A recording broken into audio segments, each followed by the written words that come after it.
everyone, it is Miss Gwen from Mount Olive Shades of Development Out of School Time, and today I want to show you how to make a really neat little craft of a firework made out of glue and salt and watercolors. So what you will need to get started is a piece of construction paper. I'm using black because the colors really pop off when you use black.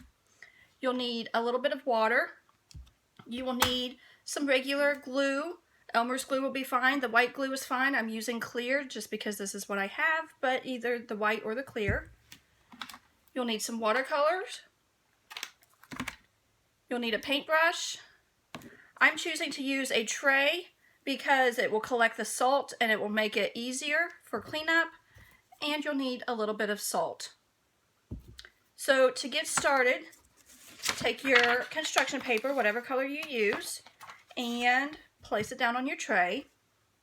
Use the glue and make your design on the paper. I'm choosing to do fireworks just because I think they're pretty and because the colors are really going to pop, but I encourage you to use your imagination. And maybe you want to do flowers, maybe you want to do an underwater scene, and make your design on the paper.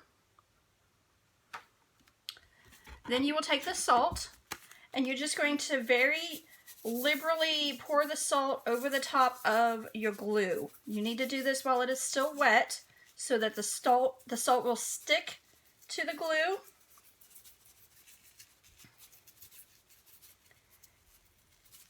And when you think that you've got a good, nice coating, take the corners of your paper and pick it up a little bit and kind of just make sure that glue is covering all the salt is covering the glue. So if you have any empty spaces, you want to shake it around to that particular spot. Then kind of shake it off a little bit like this.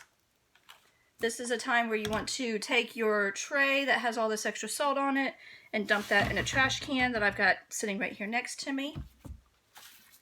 Now then, you're going to take your watercolors, and this is going to work best if your watercolors are really very, very wet. So take your paintbrush and get your paintbrush nice and wet, and then just choose a color that you like. I'm going to start with green.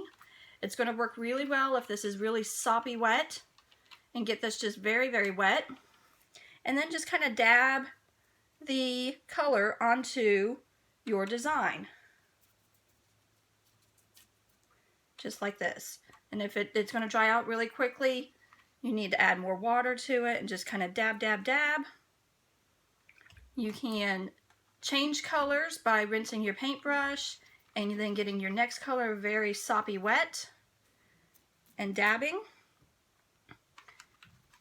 And with watercolor, especially on this project, there's really no right or wrong. You can't really get it too wet, so just get it as wet as you can. And dab it all over that salt.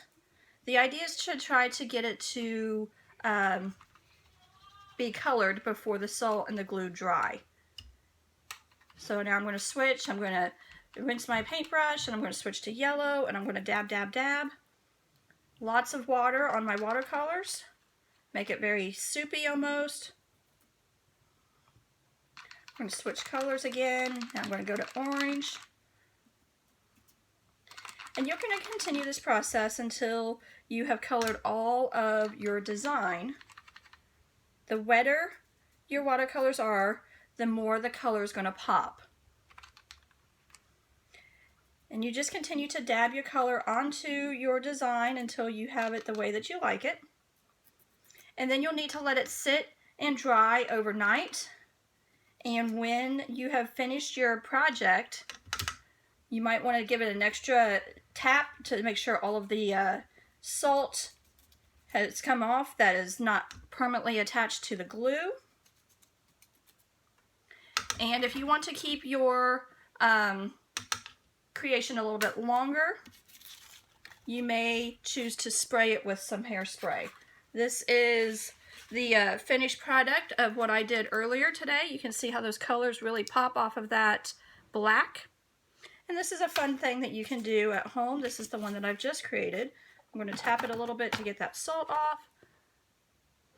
And you can have fun with this and make different designs. Maybe you want to do an ocean scene, so you would use some fish designs instead of fireworks. Maybe you want to do flowers, then those would come in all kinds of different colors. But this is something fun that you can do at home. So thank you for joining us. Be sure to follow us on Facebook, Instagram, and YouTube.